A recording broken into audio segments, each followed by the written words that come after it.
ยินความเปิ้นหมอกแลอำเจอโตเปิ้นว่าน้องขังจอมก่อมาปีทางเปิ้นมาเก่าหยอกเล่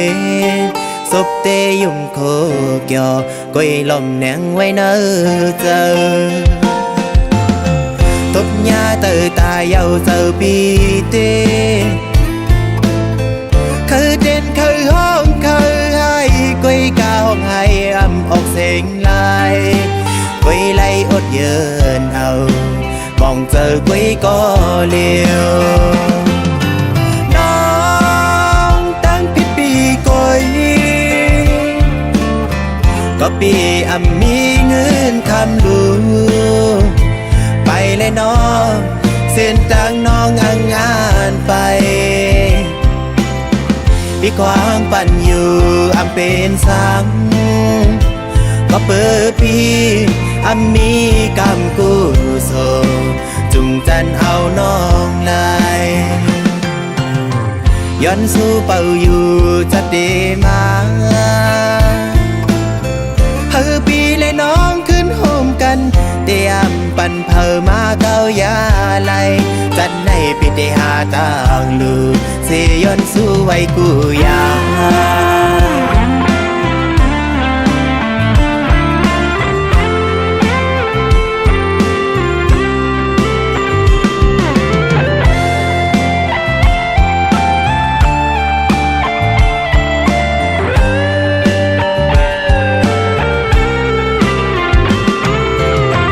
ยินความเปิ้นหมอกแลอำเจอโต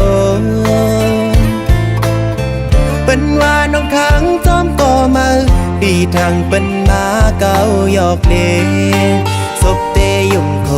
กยอก้อยลมแหนงไว้เนอเจอทบยาเตอตาเยาเจอปีเต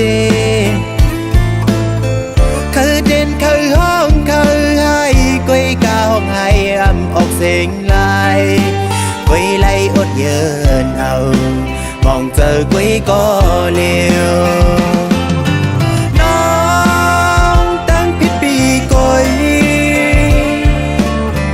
ก็ปีอำมีเงินคำลูไปเลยน้องเส้นทางน้องงานไปพี่ควางปั่นอยู่อำเป็นสัง